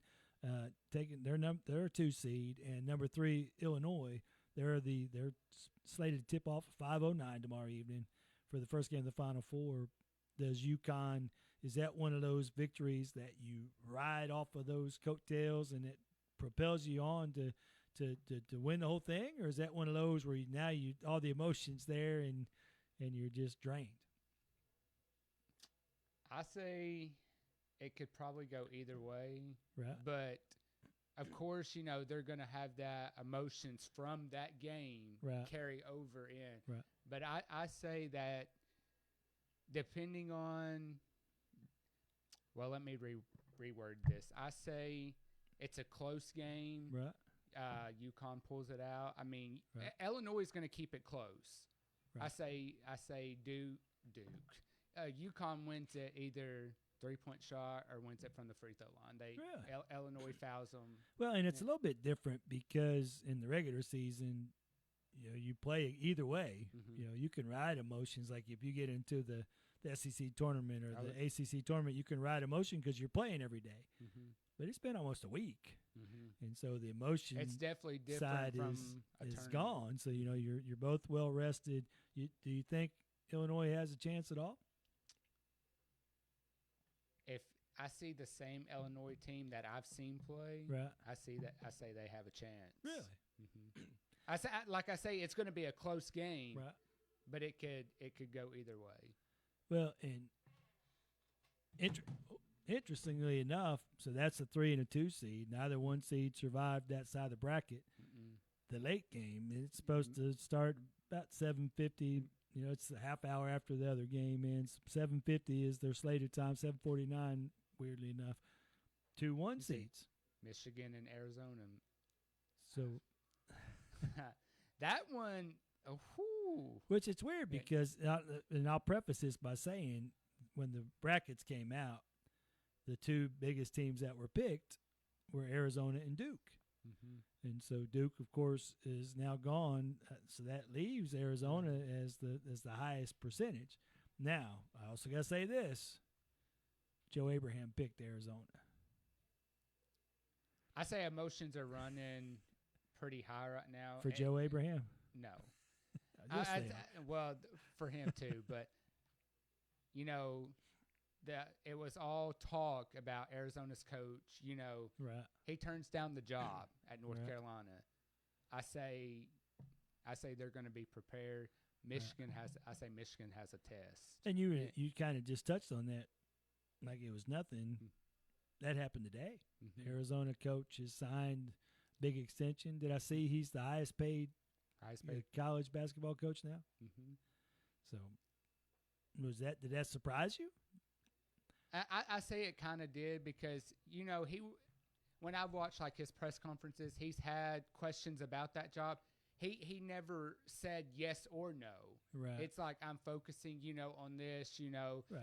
And then, he would kind of lean towards, if there's a coach after me, this team's going to be in good hands. So then I kind of thought, well, is he leaving to take the job?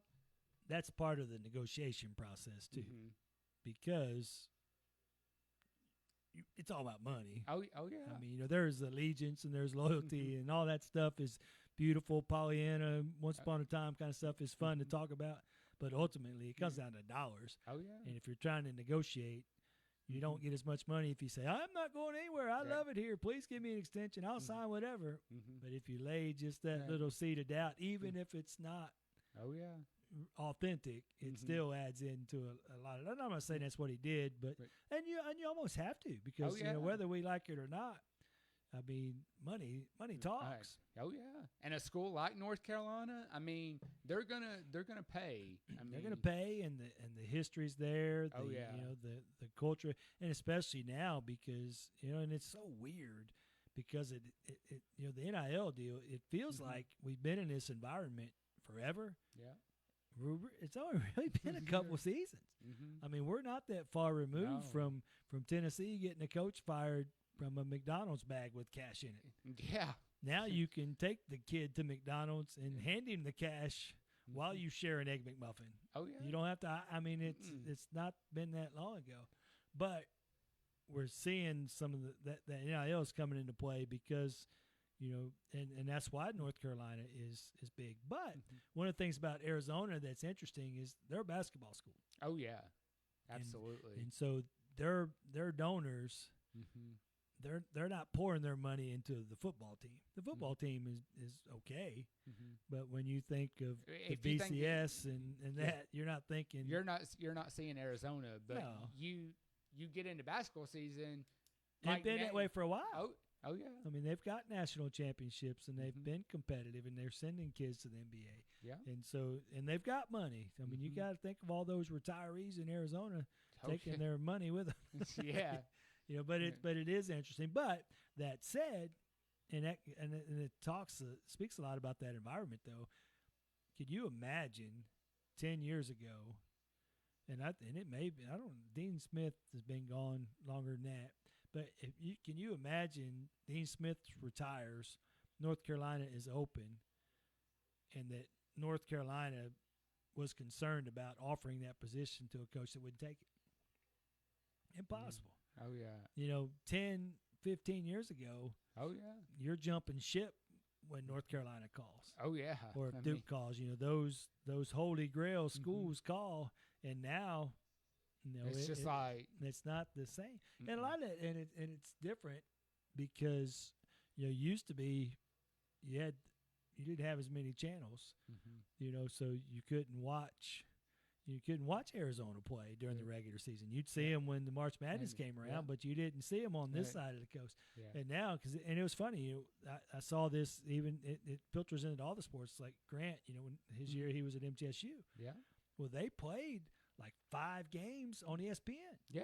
Well, now there were some weird games. They played they literally had a Tuesday night game, and I think Wednesday night game. And I think one of them might have been the Western Kentucky MTSU game. I mean, that's a big rival for them. But I mean, they're playing on some odd nights, but they're getting that attention, and they're getting that money, and they're getting those things. So it's just been really weird.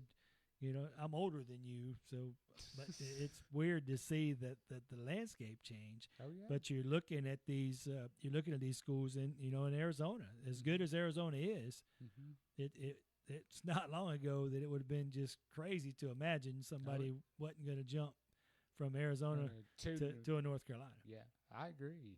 And and it's not, and even now, I mean, he's the highest paid coach. North Carolina would have made him the highest paid coach. Oh yeah. But you don't. But it's changed for the players. It's changed for the coach. You don't have to go to North Carolina to be recognized as a great coach. You can recruit. You can bring your guys in, and they'll get their money, because that's ultimately what it's all about for the players. Is you want to get paid, and so you're not going to go to Arizona and have to work at Domino's after practice because you can't afford to go eat. That is true. Which, ironically, and you're not old enough to remember this, but forever you couldn't work a job.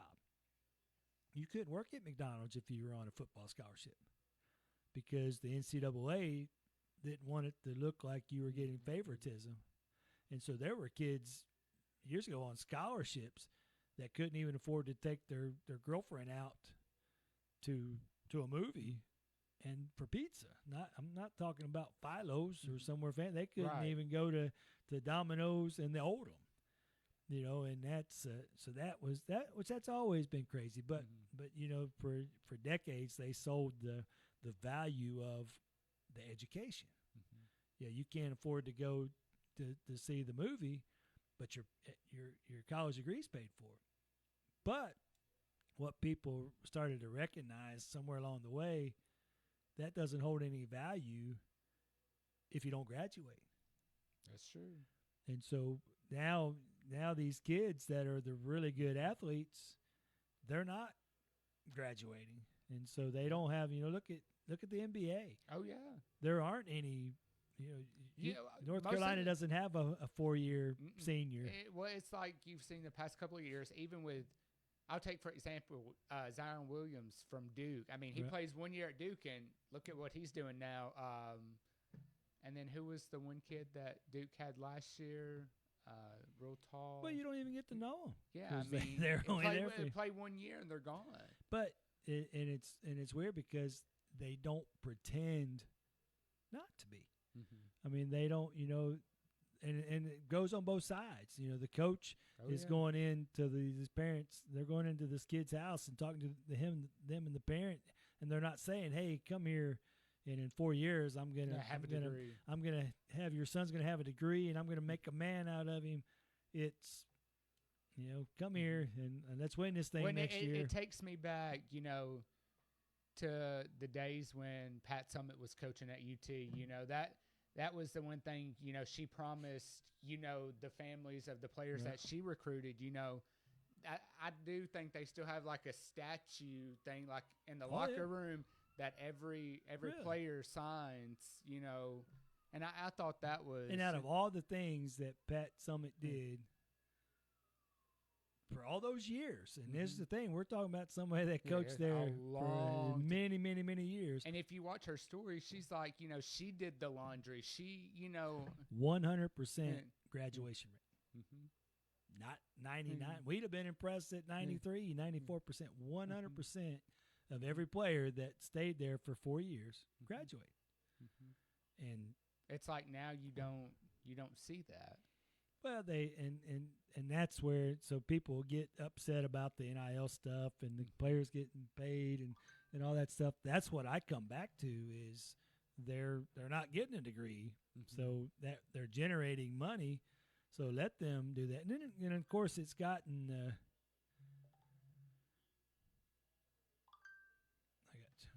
but it's gotten weird because it's turned into a business. The kids, they go and they know. And you talk, Josh was in just talked to Josh Smith first hour. He plans on running cross country at Motlow, but he's already got his eye on MTSU and Tennessee Tech later down the stretch.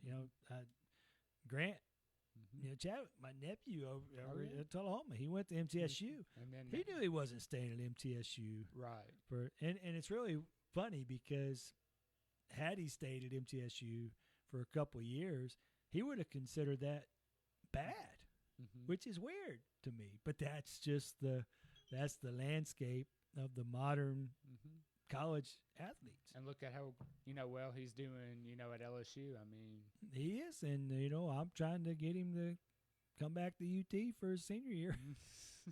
I don't know that that's going to happen, but the weirdest thing is it good? I mean, you never. He won't, and I'm not laying any. Grant, we'll see you in Baton Rouge this year. Well, that's right. We are trying to figure out a Baton Rouge game to get down to and watch in the. He calls it. It's the real Death Valley, yeah. Which is odd because, and I've told him this and it's true. I've been to Clemson. I've got a sister that lives in Greenville, South Carolina. Interesting fact, I've seen a Clemson game there. I've seen them play South Carolina. It's been 100 years ago. But a lot of people forget the first year of the Carolina Panthers, their stadium wasn't finished. They played at Clemson. Oh, wow. And See, so I never would have thought that either. So I saw an NFL game at a college at stadium. Death Valley, which was kind of, it was cool. It was a good experience. My brother-in-law and I, Jimmy and I went, and it was they played the San Francisco 49ers of all people. So I got to see Jerry Rice on a college field. It was a good time.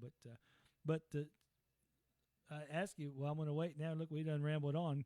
We're going to come back and take a quick break. Going to come back. I got to ask you. So you've got UConn and Arizona in the finals. So don't answer.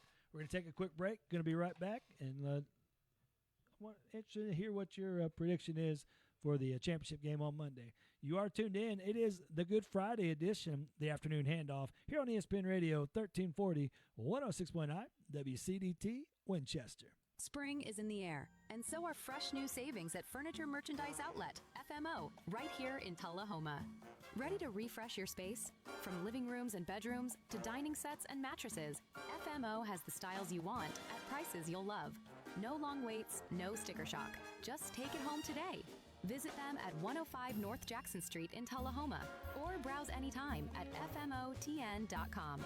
Furniture Merchandise Outlet, where spring cleaning turns into a spring upgrade. Hey folks, I'm Johnny Hand from WCDT, the home for Franklin County Athletics. From Friday night football to every big game in between, we're proud to bring you all the action that keeps our community cheering. Want to be part of that excitement? We'd love to talk with you about advertising and other great opportunities to support our local athletes. So give us a call today at 931-967-2201 or stop by the station at 1201 South College Street right here in Winchester.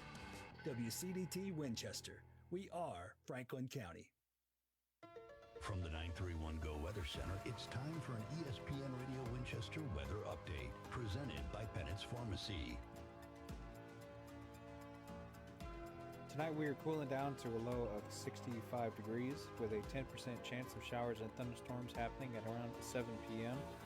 Tomorrow morning we will be in the high to mid-70s, waking up with some very warm weather.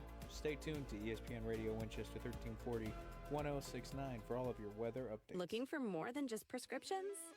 Bennett's Pharmacy in Winchester has it all. Grab a bite from our menu, browse our boutique for one-of-a-kind finds, and sip on a Bloody Marty that's worth talking about, all in one stop. Located at 1201 Dinah Shore Boulevard, Bennett's Pharmacy is your unexpected destination for great food, fun shopping, and so much more. Call us at 931-967-2777 or come see what everyone's raving about.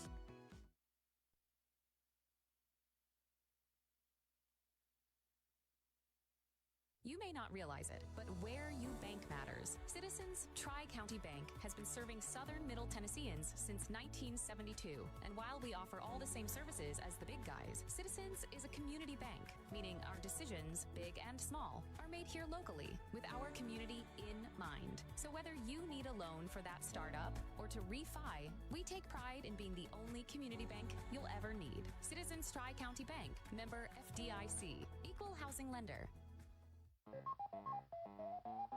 Game on, Winchester. Good Game Arcade on the Square is your go-to spot for non-stop fun. Play on custom arcade machines packed with all of the classics and latest hits. Challenge your friends on modern consoles or dive into epic board games. Need a power-up? Grab some delicious food and an ice-cold beer while you play. Whether you're an old-school Pixel Pro or a next-gen champ, Good Game Arcade is where the fun never ends. Press start and begin your adventure today at Good Game Arcade. Serving Southern Middle Tennessee for over 75 years. This is ESPN Radio 1340 1069 WCDT Winchester. From the sidelines to the square, this is the Afternoon Handoff with Johnny Hand.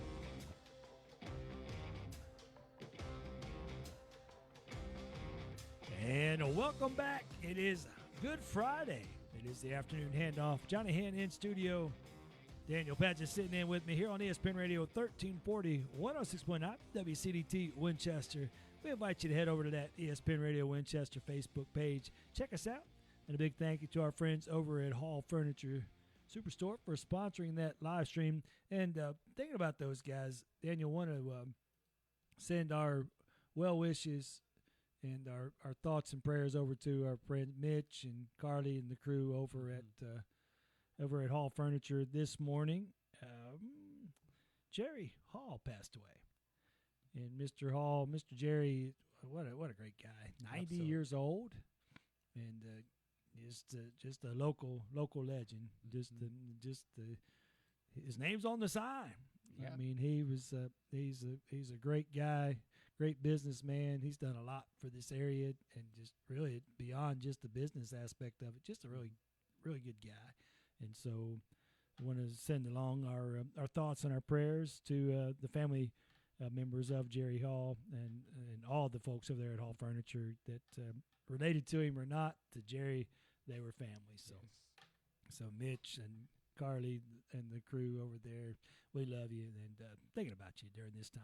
So, Daniel, so you're telling me that UConn and Arizona are meeting Monday night, 7:30, for the NCAA Men's Basketball Championship. That's who I'm taking. No, you can't back off of it like that. Who's winning? You put me on the spot. I'm going to say Arizona. Why? Arizona, they're just playing good basketball. I mean, it's like every shot. I mean, they're just an all around good team. Right. I mean, well, I'll ask you, and we kind of bypassed them. We were talking how we got caught up in that great shot from UConn. Does Michigan have a chance tomorrow night? Michigan They're has a 1 to. seed. Michigan has to play like they played all year long. I mean, it's going to be close. You think it will be a close game? I think so, but they just Well, have. it's interesting because it seems like everywhere you look now, if you tune into a college basketball show of any kind, 1, 2, 3, 4, 5 members of the Fab Five they're commenting, they're on camera, they're on phone, they're showing up everywhere. So Michigan's digging deep into that history. Michigan has really, really came along. Dusty May has turned that, and I think this is his second year at Michigan. Right. I mean, coming from, I think he was at Florida Atlantic Right. to a team like Michigan, and turned. Which, in all fairness, now he took Florida Atlantic. They had a good run too. I mean, but I give him credit. He has definitely turned that program around. Yes, and they're a lot of fun to watch.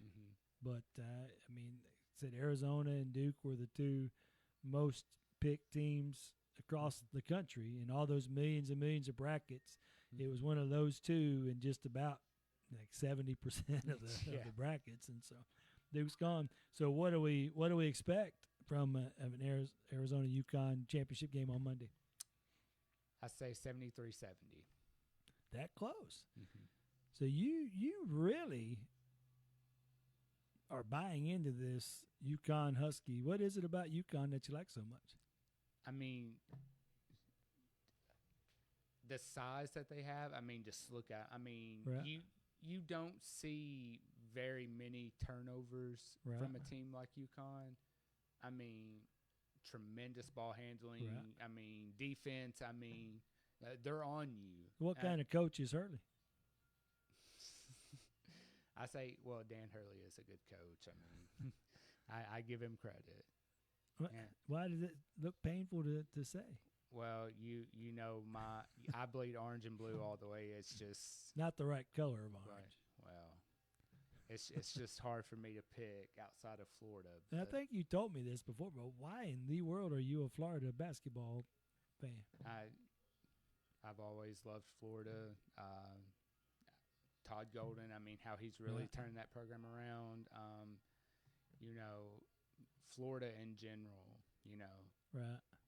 Well, going back to, I mean, Billy Donovan, I mean, we've not won a national championship since, you know, Billy Donovan going back to back. I mean, Todd Golden comes in. Right. I mean. Well, you weren't surprised, and I wasn't either. The tall kid. Wally. He's hit the transfer portal. Big news. Is it though, really? I mean, where's he going?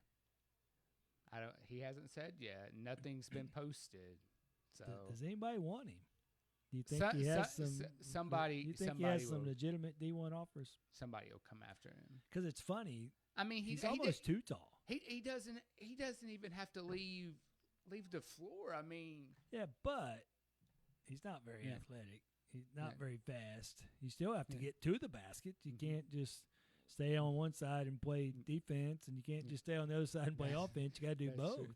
Yeah. And I guess from the things that I've seen about him, and if you watch him, you know, you can almost be too tall. I tell you, when I went to the Florida Vanderbilt game in Nashville, if I show you the picture of me standing next to him, I'm looking up like, I mean. Well, and it's funny because he's a crowd favorite. Crowd loves him. Oh, yeah. But he just, you know. I mean, even though he didn't see a lot of, you know, playing time this year, you know, he did come in to some games and. He played very little. Well, if we were up big. I mean, just seeing the interaction that he got, you know. The crowd, the crowd chants for him every game. But there's a reason that he's not playing. And it's weird because, it's a record. We've never had a kid that tall play before. But it's been kind of, and then I forget sometimes how young he is because he's still kind of growing in. Oh, yeah. He was only a freshman. And so. He's a red shirt freshman. Well, I mean, 19 years old, and but he's growing into that body, which I mean, it's funny because you watch a 6'9", 19-year-old kid tries to get through all the gangliness and get through all that stuff. And so then you add another foot, and this kid's trying to figure out his stride in basketball, and especially at that level when you're talking SEC basketball. I mean, the speed of the game, the back and forth. I mean, it's tough. Oh, yeah. And so it'd be interesting to see where he goes. He hasn't. I will say, wherever he ends up, I will pull for him. I will, support him. Right. I'm rooting for MTSU. You think he's going to go to a bigger school? I don't know. I don't see him landing in another SEC school. Probably not an SEC school. Probably more like a MTSU or a Florida Atlantic, some Conference USA, somewhere. And he's Canadian, right? So probably send him somewhere cold. Send him to University of Maine or Michigan Northwest. I don't know. I'm just making stuff up. And then you've got Alex Condon. I don't think he's made a say if he's coming back or if he's going to the NBA. Right. You got the Browns, Isaiah and his brother. They've already said they're coming back. Right. We're just waiting to get the news from Tommy Howe and Ruben to see if they're coming back. So you're excited about next season already? Absolutely. You should be a Cowboys fan. You're pretty good at this. Wait till next year's stuff.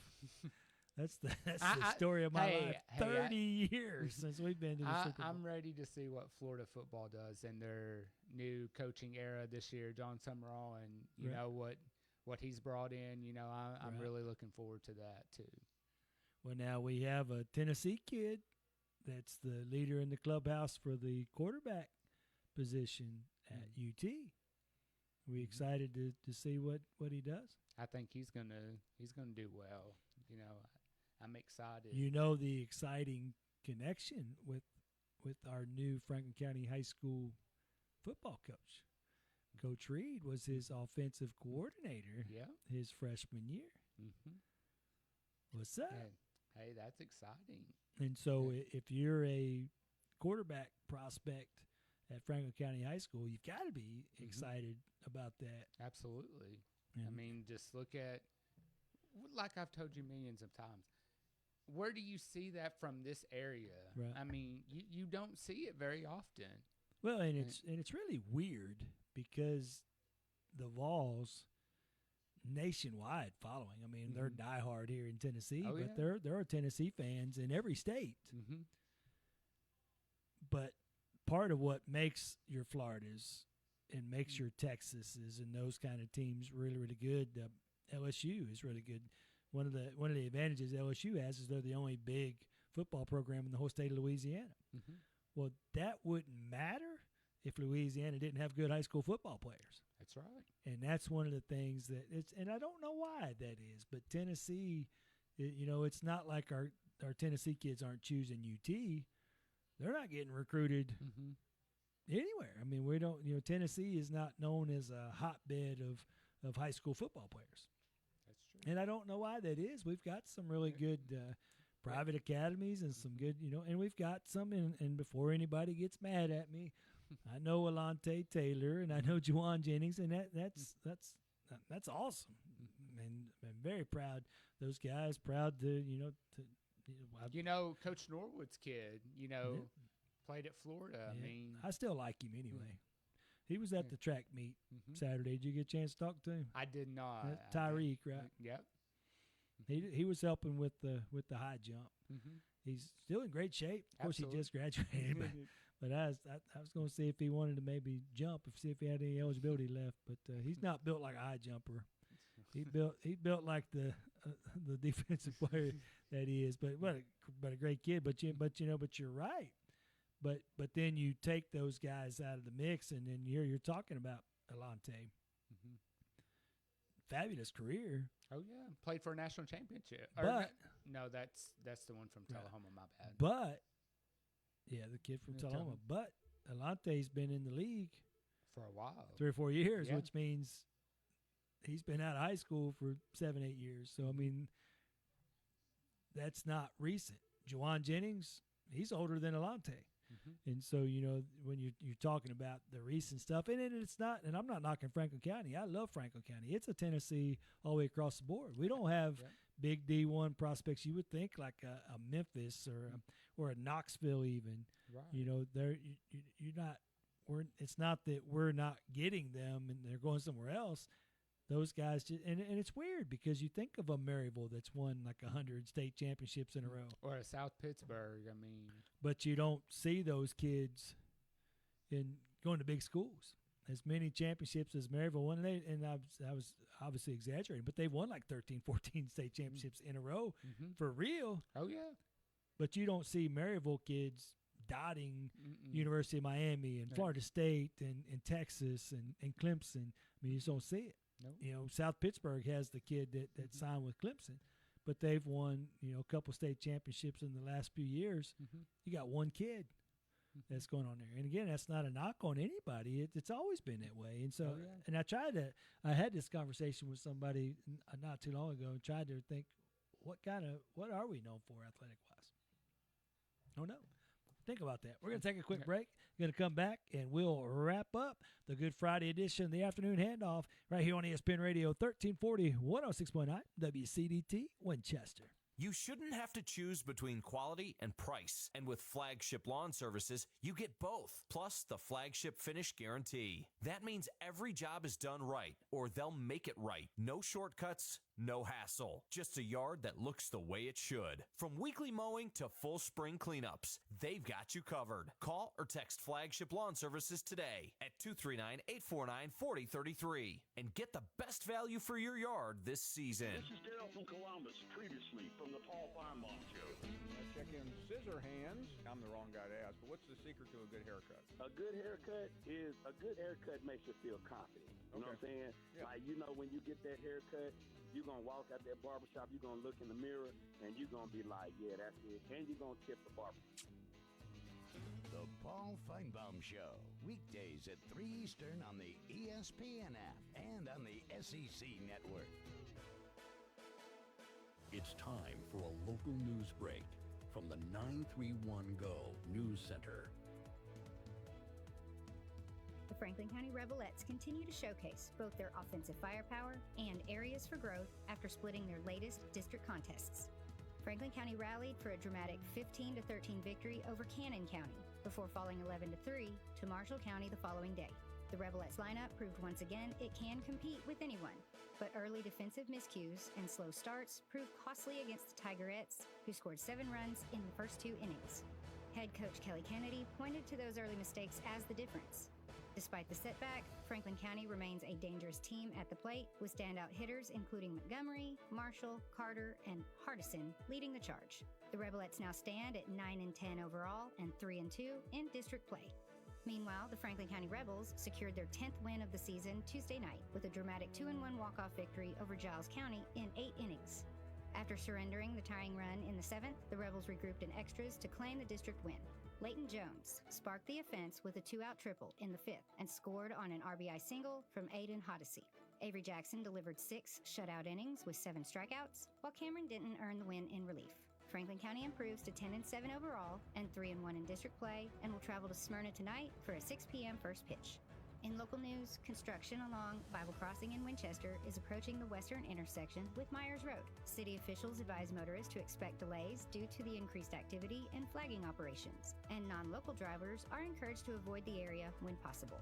Additionally, the City of Tullahoma has opened its search for a new city administrator following the resignation of Jason Quick. Interim Administrator Jeff Dameron will continue serving while the board seeks qualified applicants for the position. For more local news and sports updates, visit 931go.com. Stay informed and stay connected to your community with ESPN Radio Winchester. When it comes to caring for your loved ones, choose a name you can trust. Inhabit Home Health in Winchester, located at 2068 Cowan Highway. We're here to provide compassionate professional care right in the comfort of your own home. From skilled nursing to therapy services, our team is dedicated to helping you or your loved ones achieve the best quality of life. Call Inhabit Home Health today at 931-967-0633 to learn more about our personalized care plans. Poultry Electric and Pro Hardware, LLC, located on 1991 Chart Springs Road in Winchester, is the place to go for all your electrical, hardware, and outdoor needs. They are open Monday through Friday from 7 a.m. until 5 p.m. and Saturday from 8 a.m. until 5 p.m. Do you know what you're looking for and want to know if the store has it? You can contact them at 931-967-7351 to get in touch with someone that can help. That's over on Chart Springs Road in Winchester at Poultry Electric and Pro Hardware, LLC. Feeling under the weather? Need a quick checkup or urgent care? Look no further than Complete Express Care in Winchester. Our expert medical team is here to provide fast, reliable care when you need it most. From minor illnesses and injuries to lab tests and x-rays. No appointment necessary. Visit us today at 1211 Dinah Shore Boulevard in Winchester or call us at 931-967-6669. Complete Express Care. Your health, our priority. Game on, Winchester. Good Game Arcade on the Square is your go-to spot for non-stop fun. Play on custom arcade machines packed with all of the classics and latest hits. Challenge your friends on modern consoles or dive into epic board games. Need a power-up? Grab some delicious food and an ice-cold beer while you play. Whether you're an old-school Pixel Pro or a next-gen champ, Good Game Arcade is where the fun never ends. Press start and begin your adventure today at Good Game Arcade. Franklin County's sports leader. This is ESPN Radio 1340 1069 WCDT Winchester. From the sidelines to the square, this is the Afternoon Handoff with Johnny Hand.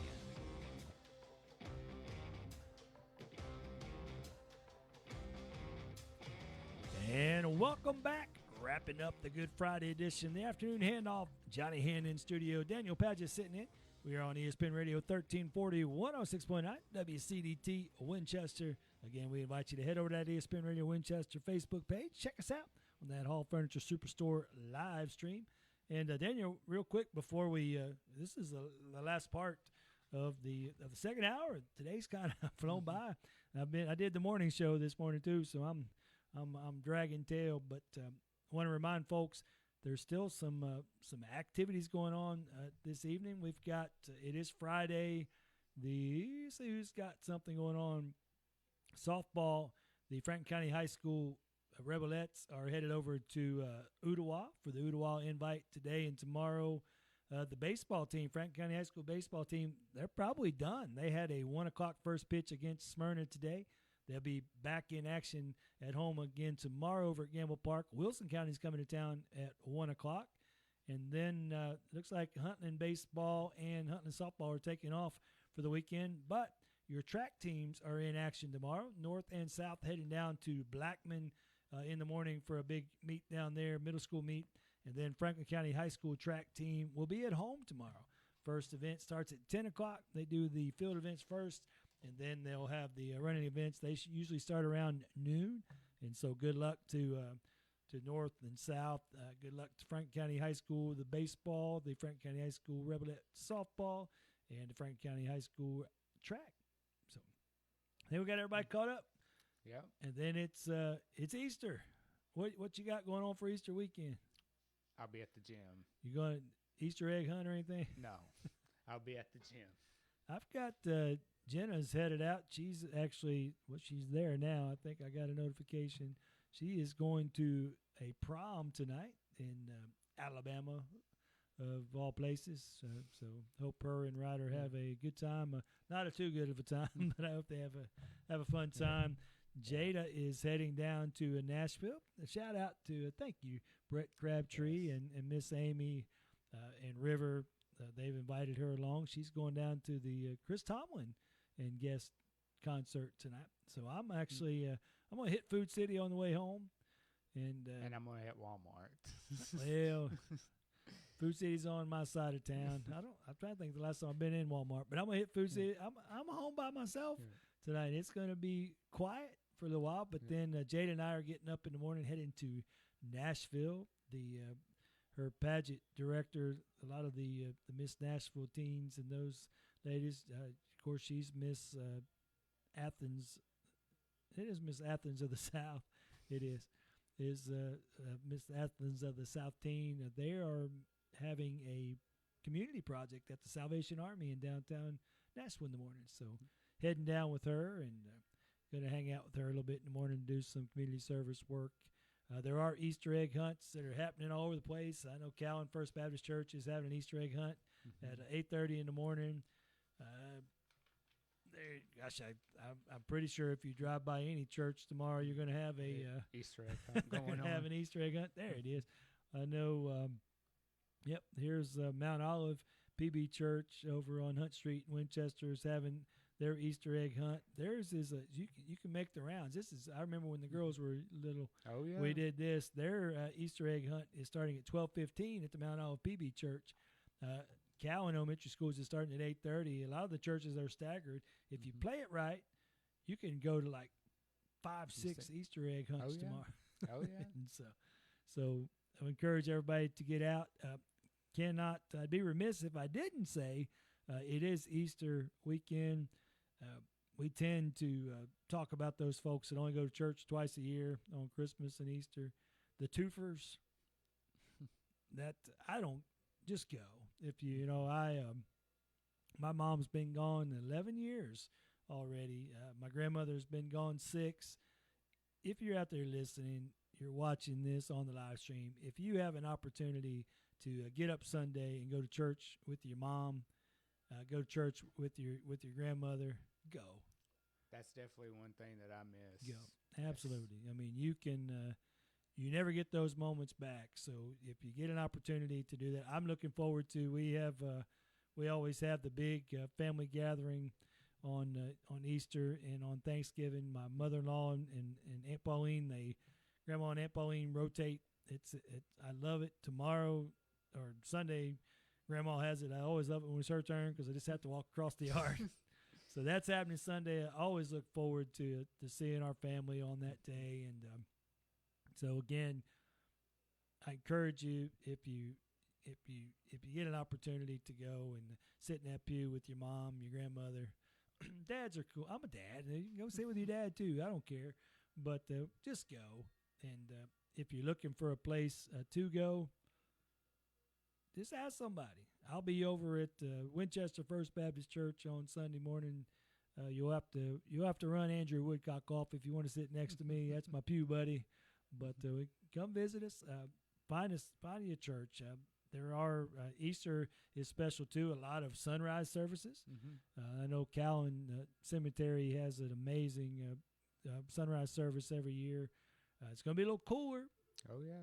It's supposed to get a little bit colder after tomorrow. So I think some rain's coming in tomorrow, but then it's not supposed to be rainy on Sunday. But it is here in Winchester. It's going to be about in the 50s. But that's perfect because my wife makes me wear a shirt and tie on Easter, and so the cooler the better. But all right, so you've been sitting in with me. You've got it down. You say Arizona is beating UConn in the championship game. 73-70. 73-70. Gosh, I touched on this earlier. And full disclosure, my bracket has Arizona to win. They really did. But if Arizona wins, Joe Abraham is going to win our bracket challenge. Do we really want that to happen? I have no words for that. I know poor Joe. Cindy Hen, and I told her this morning, and I meant to mention this earlier. Cindy, it is her 45th wedding anniversary today. Her and Stan. Happy anniversary. Happy anniversary, 45 years. I think Cindy would agree that a really good anniversary present would be Joe not winning. We're already disappointed because looks like I don't think there's any way he can finish outside the top 10 and have to wear the UT shirt that I had laid out for him. I was going to make him wear that Hawaiian one that I wore today. But if we can't get him in UT orange, we definitely don't want him to win. So we'll leave that. You're doing a really good job of not weighing in. But I want to take a few moments and just say thank you. Been a fun week. I've had Robert and Gary Argo on with me on Monday. congratulations to those guys heading over to Culver Stockton in Canton, Missouri to play some football. Tuesday, no afternoon handoff. I was feeling puny. Wednesday, Joe and Chewy took over the show. Still trying to recover from them talking about the Pickle Festival and the space landing being a hoax and all the stuff that's just, we'll never go there again. Yesterday, I had DJ Crux sat in with me for a little bit. Hope he's enjoyed the last day of spring break before he heads back to school on Monday. Jada and Kylan were sitting in with me. And then today, Josh Smith, Franklin County High School track cross-country band member, has signed to run cross-country at Motlow next year. So kudos to Josh, and thank you to all those that have sat in with me. Holy Week, one of the big things we'll be celebrating and been praising God for the last couple of days now. Grayson Baggett is home. Ben Katie and I messaged back and forth, and we were excited about Holy Week. Grayson is home. Keep the prayers coming. Grayson still has some healing to do, but she is home, and that is an answer to a lot of prayers. Prayer warriors, keep those prayers coming. Again, want to send out our condolences to Mitch and Carly and the crew over there at Hall Furniture. Jerry Hall passed away this morning. Great man, great legacy. Our thoughts and prayers are with them over there at this time.